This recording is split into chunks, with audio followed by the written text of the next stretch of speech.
Olá, boa tarde. No programa de hoje, você vai acompanhar uma entrevista sobre o bypass intestinal, uma técnica que permite emagrecer comendo à vontade, e o depoimento de uma paciente que foi submetida a essa cirurgia. Você vai ver também uma reportagem sobre a importância do sono para a saúde, como funciona a cirurgia bariátrica para a redução de peso, e vai conhecer as dicas do quadro O Consultor. Obesidade em Destaque está no ar. Você acha que é possível emagrecer comendo à vontade? Conheça o bypass intestinal e veja que isso já é uma realidade. Acompanhe a entrevista com o Dr. José Lazarotto, o médico que criou essa técnica. O bypass intestinal, na verdade, é uma passagem. É uma cirurgia que consiste em enganar o alimento no intestino delgado e com isso a pessoa perde peso. Então a gente faz uma brincadeirinha com a comida, fazendo que ela pegue um caminho que faça com que perca peso. Há muitos anos eu tive esta ideia de desenvolver essa técnica porque eu auxiliava as cirurgias de obesidade antigas e eu não concordava com as mutilações em qualquer cirurgia. Então eu pensei, eu vou procurar modificar o que já existe de uma maneira mais simples e a pessoa pode comer à vontade e perder peso apenas tomando água.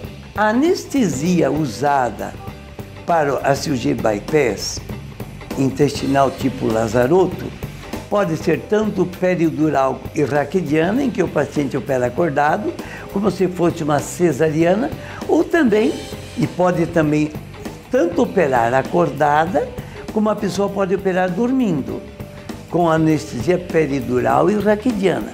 Mas as pessoas que preferem uma anestesia geral, também é feita anestesia geral.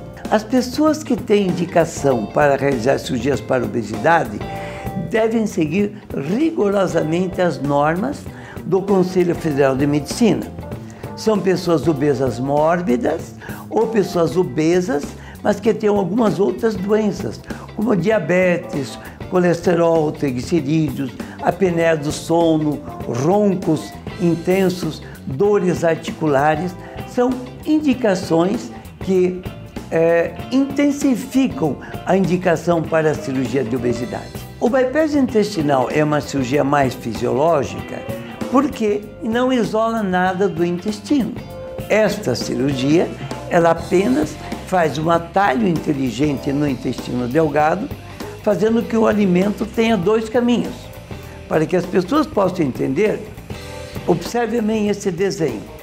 Aqui é o estômago normal, veja, o alimento entra no estômago, passa para o intestino delgado, que é onde a pessoa engorda, e aqui o intestino grosso, onde a pessoa não engorda mais, apenas elimina o excesso de alimentos não absorvidos.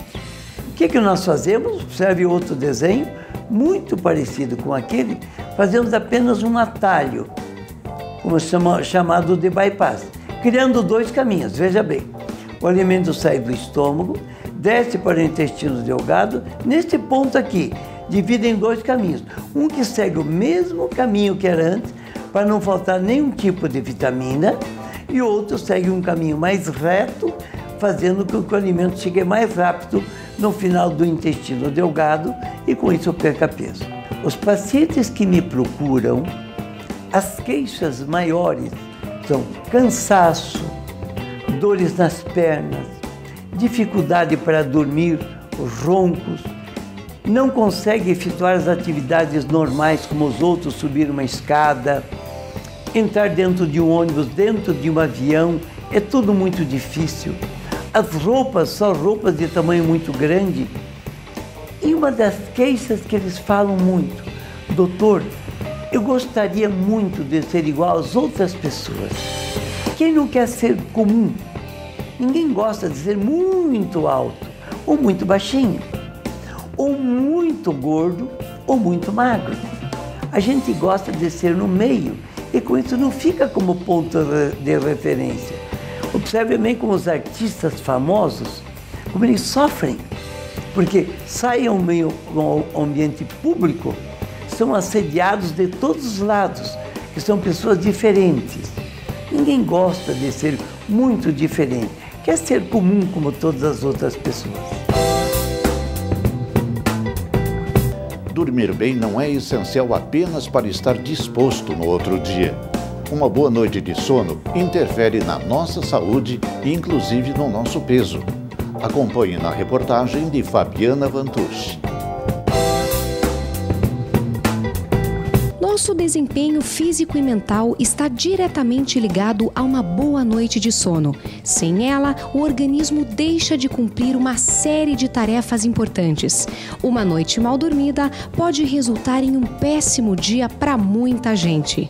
Se você não tem um sono legal, realmente teu dia não rende, você não produz como você deveria.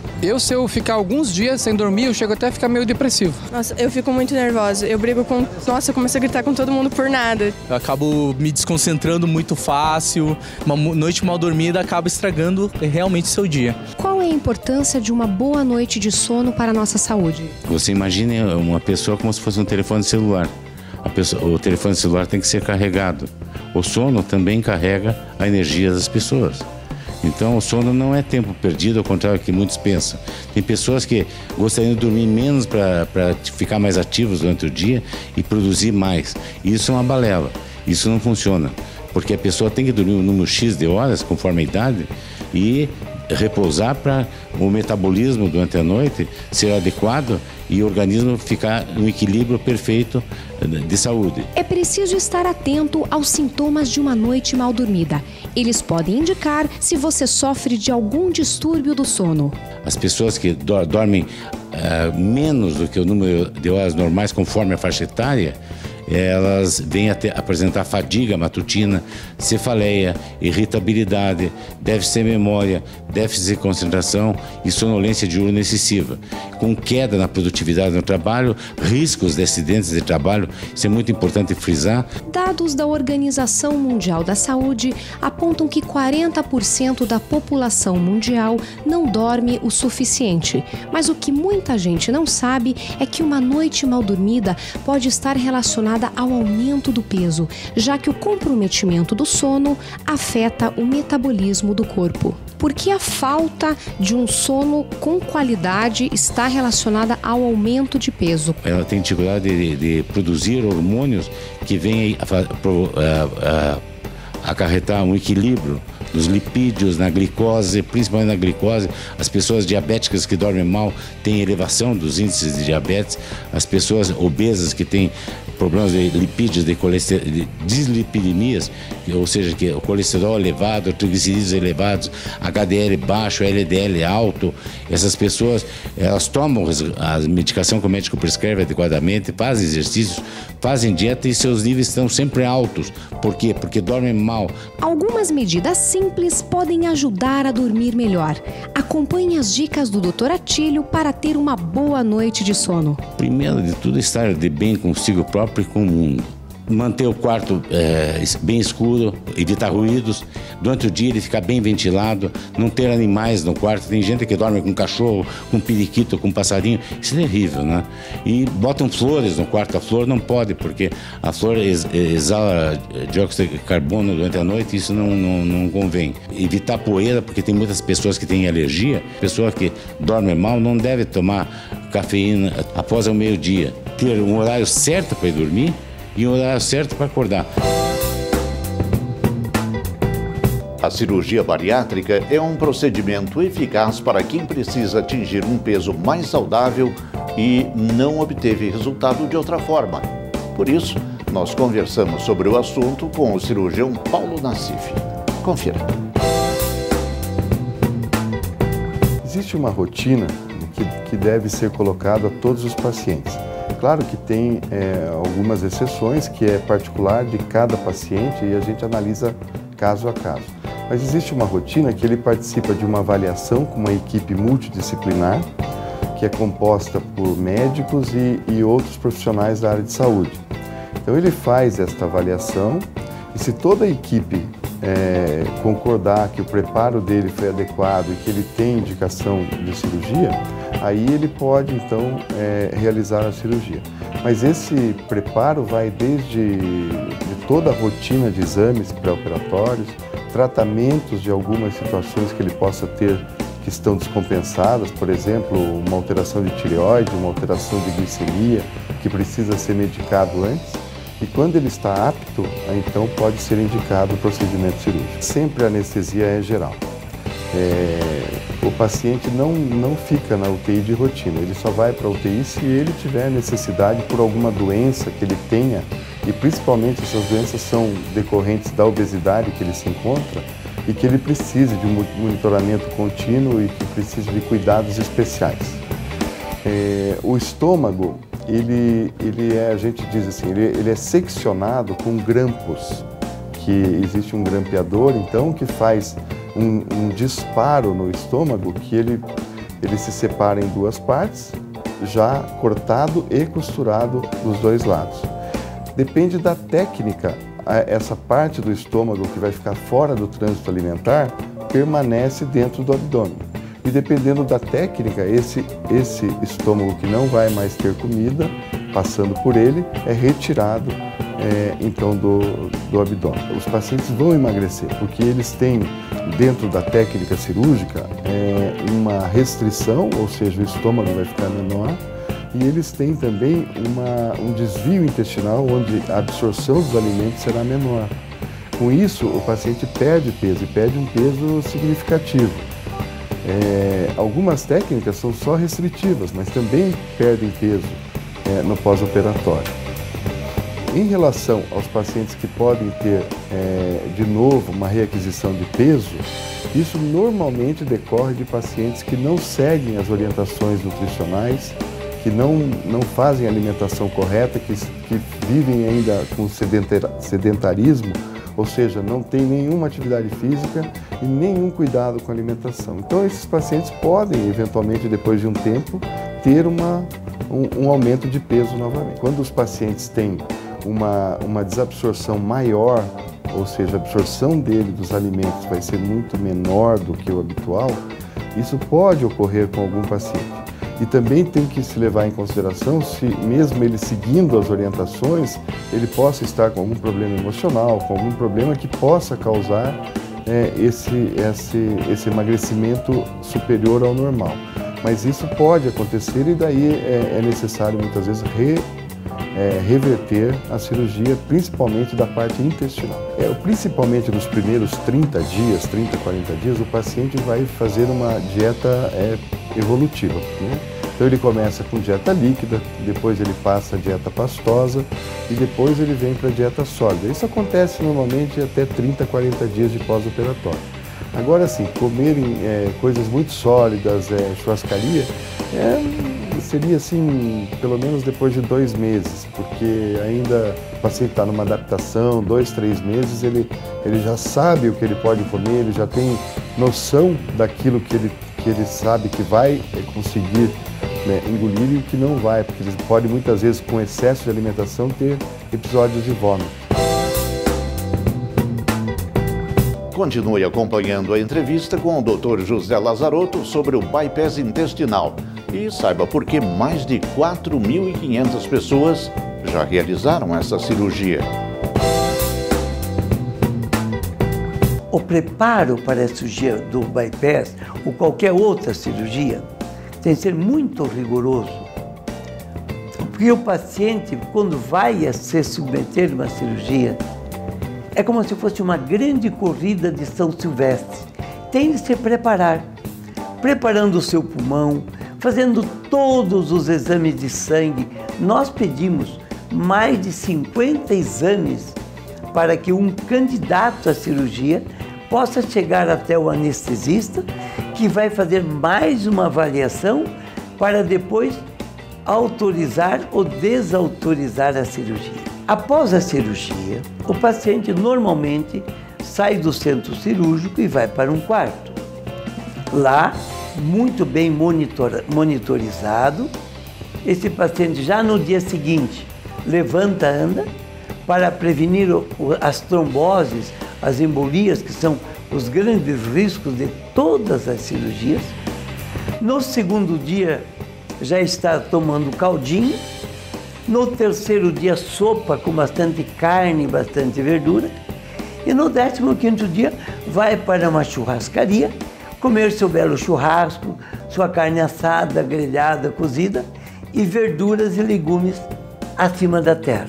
E com 45 dias, pode comer de tudo, desde que tome água junto com a comida. O grande segredo dessa cirurgia é tomar água junto com os alimentos. Veja bem, a melhor comparação que eu acho para uma pessoa, comparando com a cirurgia que nós efetuamos, imagine uma casa.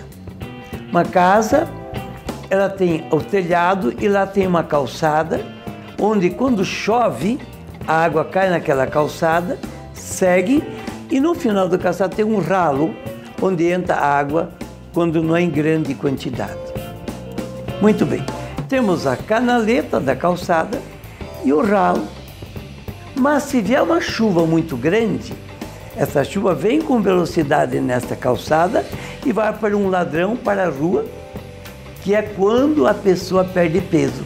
Um pouco entra dentro do ralo, uma grande quantidade vai pela rua e com isso a pessoa perde peso, como se fosse um grande ladrão.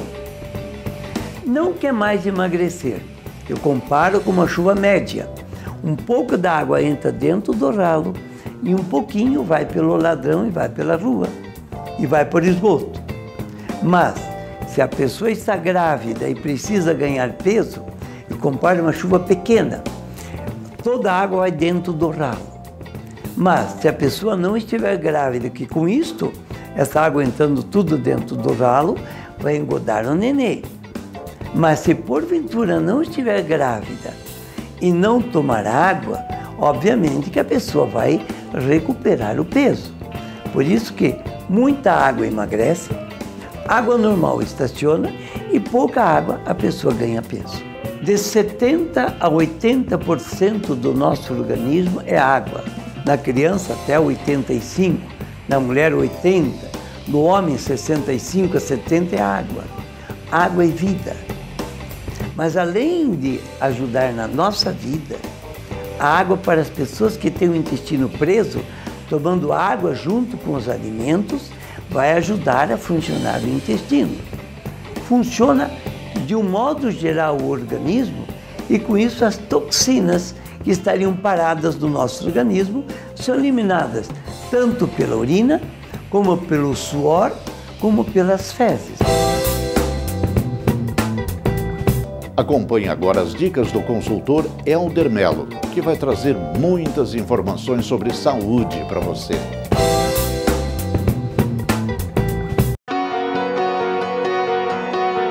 Olá Brasil, meu nome é Helder Melo, eu sou o consultor e estamos aqui novamente para trazer dicas sobre procedimentos médicos e as melhores técnicas cirúrgicas no Brasil. Em primeiro lugar, muito obrigado pelos inúmeros e-mails que vieram de todas as regiões do Brasil. Eu quero destacar o meu muito obrigado ao estado de São Paulo, capital, ao estado de São Paulo no interior, Ribeirão Preto. Quero agradecer pelos e-mails que vieram de Fortaleza, de Manaus, de Belo Horizonte, do Rio Grande do Sul, de Brusque, de Florianópolis, do interior do Paraná, trazendo suas perguntas e dúvidas. E eu quero responder algumas aqui. Esta vai para você, Dalva Schmidt, de Belo Horizonte, também para o José Carlos Douglas, de São Paulo, que me perguntaram se existe uma contraindicação na técnica bypass intestinal do Dr. Lazaroto e Souza. E eu lhe digo, não existe contraindicação. Inclusive, ela é reversível, esse processo cirúrgico. O que existe de fato é que você sairá de um manequim atual para, no mínimo,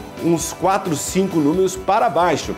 Quero dizer que a técnica do Dr. Lazaroto e Souza permite que você continue se alimentando normalmente e perdendo peso. Isso é fantástico. Imagine você magro e continuando a comer aquilo que sempre gostou. Essa técnica permite. São mais de 4.500 pacientes operados no Brasil inteiro com ótimos resultados. Esse procedimento eu recomendo. Quero também falar aqui em relação a Eliane Melo, que nos escreveu perguntando sobre cirurgia plástica, se as próteses são seguras. Eu quero dizer sim que as próteses são seguras. Eliane, a prótese não explode, ela não é um airbag. Na verdade, ela passa por testes, é registrada pela Anvisa e nós trazemos aqui as dicas das melhores próteses de silicone no Brasil. Você saberá também no próximo programa que nós estamos agora introduzindo uma luta contra o câncer. Aguarde novidades na área de oncologia sobre os melhores procedimentos e hospitais e técnicas que você pode ter para superar esta doença. Fale com o consultor Medicina e Saúde.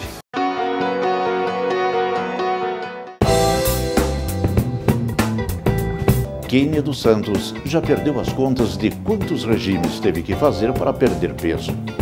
Após enfrentar um processo de depressão, decidiu fazer uma cirurgia para reduzir o peso. Saiba como a vida dela mudou após o bypass intestinal. Vamos falar um pouquinho sobre a cirurgia. Você fez o bypass intestinal faz 1 ano e continua perdendo peso. Queria que você falasse um pouquinho sobre o seu peso antes da cirurgia, o que levou você a escolher o bypass?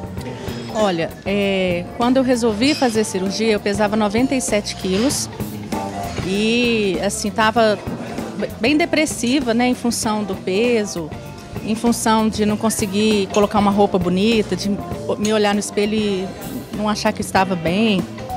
E então aí eu falei, não, eu preciso dar um jeito. E aí eu ia fazer a cirurgia de estômago e a minha mãe viu uma reportagem do Dr. Lazzarotto e me falou, olha, Kênia, tem uma técnica mais moderna e que você vai poder comer bem depois da cirurgia. A preocupação dela era essa, porque ela sabia que eu não ia conseguir ficar sem comer.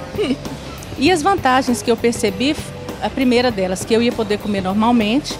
Segunda, eu ia emagrecer com saúde, sem precisar tomar remédio depois. Uma outra coisa, que já fazia a abdominoplastia, que era uma coisa que eu tinha muita vontade de fazer. E que também a cicatriz era horizontal, de forma que se eu usasse um biquíni não ia aparecer. Então eu achei isso muito interessante, uma vantagem sobre as outras técnicas que eu tinha pesquisado. Kênia, você falou que fazia muita dieta, não tinha resultado, e o que fez você escolher o bypass é que você pode comer de tudo. E até você comentou comigo que teu marido cozinha muito bem. Ia ser um grande problema se você tivesse feito uma outra cirurgia restritiva, né? Que realmente você não pudesse comer de tudo. Ele gosta muito de um churrasco. E a gente come muita carne em casa. E a maior restrição da técnica de estômago é a questão de comer carne. E isso me preocupava muito, porque eu sabia que eu não ia conseguir ficar olhando sem comer. E que se eu tivesse feito essa cirurgia, eu iria estar sempre passando mal. Com 15 dias de cirurgia, ele fez um churrasco para mim caprichado. Eu já comi carne e nunca deixei de comer. Como à vontade, não é um pedacinho, eu como à vontade. Tudo que eu tenho vontade de comer de carne, eu como, de massa, de doce, né? E continuo emagrecendo.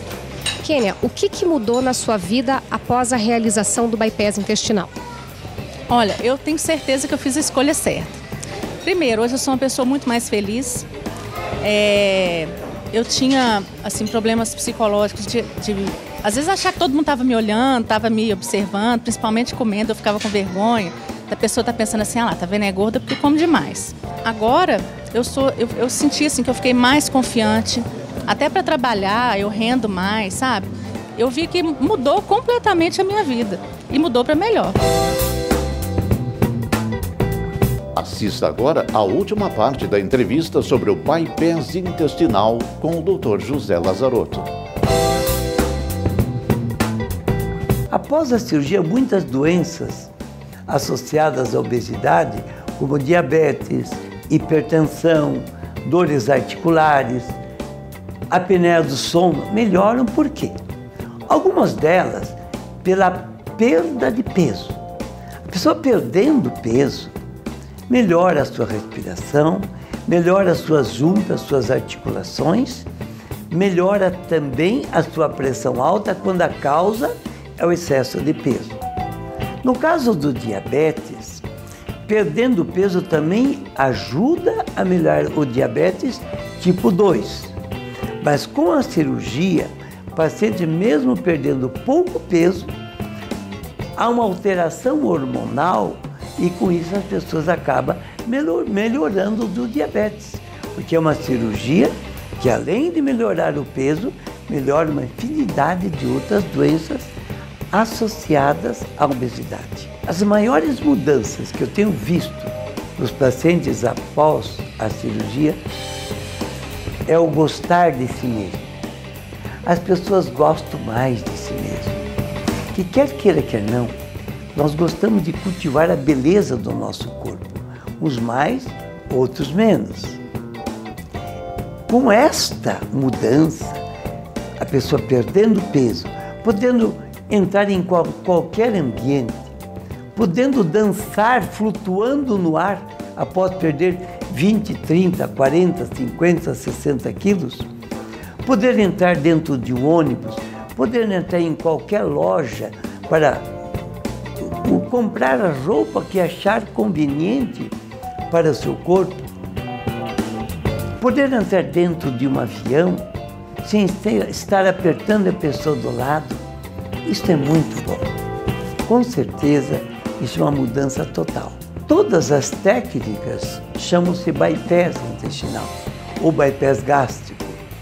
E muitas pessoas e muitos médicos usam falando que operam a cirurgia de bypass intestinal tipo de Lazaroto, e nem sempre é esta cirurgia, porque muitas pessoas confundem um bypass gástrico com bypass intestinal.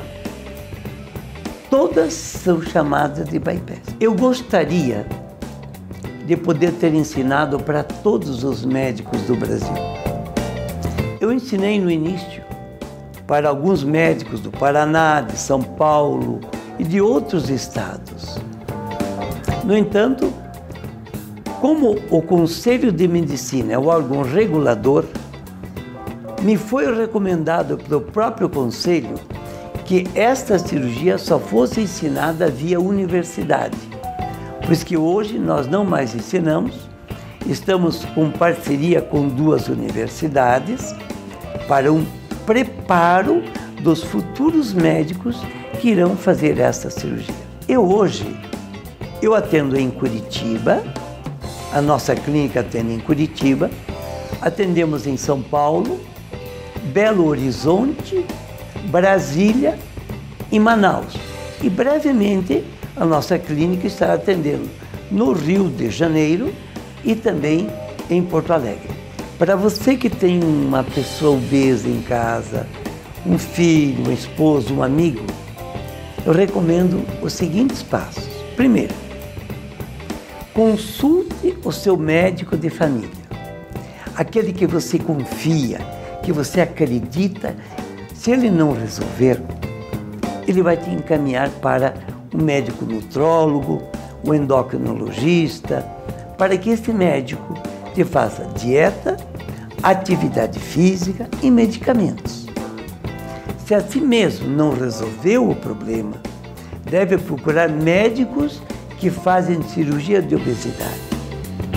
Nesse aspecto, eu não recomendo você ir ao médico, só ao médico mais famoso, aquele que está na televisão, aquele que é a sumidade na universidade. Não. Deve procurar vários médicos com cirurgias e técnicas diferentes. Contudo, não fique só nisso. Peça aos médicos que você for o nome de 2, 3, 4 ou mais pessoas operadas. Converse com essas pessoas operadas, vê como que elas estão.